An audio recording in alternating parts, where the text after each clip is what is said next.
Public health expert. Until recently, people believed that applications of biochemical research would eventually achieve complete victory over the microorganisms that cause human disease.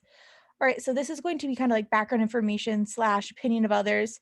It's what the public health expert is saying to be true. So until recently, people believed that there would be some way that through this biochemical research, we would actually be able to have complete victory or conquer microorganisms or these things that cause human disease. Big hopes here by this public health expert. However, indicator word. However, current medical research shows that microorganisms reproduce so rapidly that medicines developed for killing one variety will only spur the evolution of the other varieties that are immune to those medicines. So I think they're saying like they evolve so quickly that even if we were to come up with something, the microorganisms would probably just turn into something else.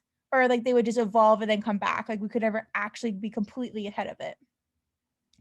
The most rational public health strategy, therefore, would be place much more emphasis than at present on fully informing people about the transmissive of diseases caused by microorganisms with a view to minimize the incidence of such diseases.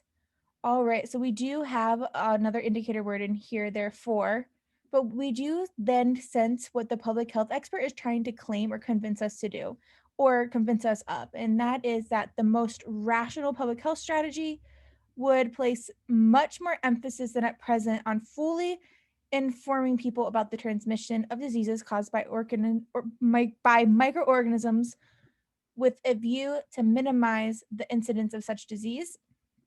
And what's going on at present, we must not be fully informing people about these diseases enough that is the most effective way. So let's go ahead and walk through these answer choices. A medicine that kills one variety of disease causing microorganism can cause the evolution of a drug-resistant variety. Do we ever mention drug resistance? No. B, a patient who contracts a disease caused by microorganisms cannot be effectively cured by present methods.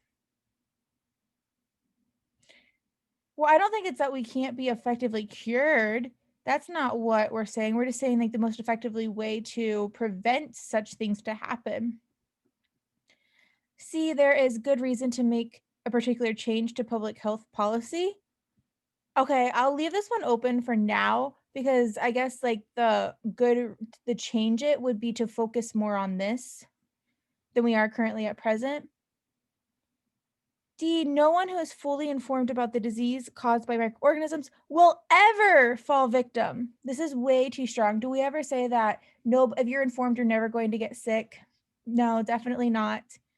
And then E, some previous approaches to public health policy ignored the fact that disease-causing microorganisms reproduced at a rapid rate. No, because this is definitely true that at least one did. Well, did it ignore it? I don't know if it necessarily ignored it. But the second part is true that microorganisms can reproduce at a rapid rate, but that's not our conclusion.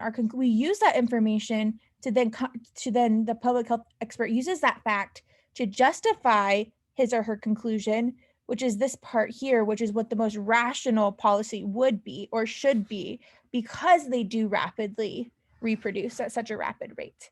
So I'm going to go with, even though it's a very, very mild on this answer, I'm going to go with C. That there's good reason to make a particular change to public health policy, and that change that we were making to public health policy would to place a much more emphasis than at present on fully informing people about the transmission of diseases caused by microorganisms, instead of what the people up here had suggested. All right, there you go.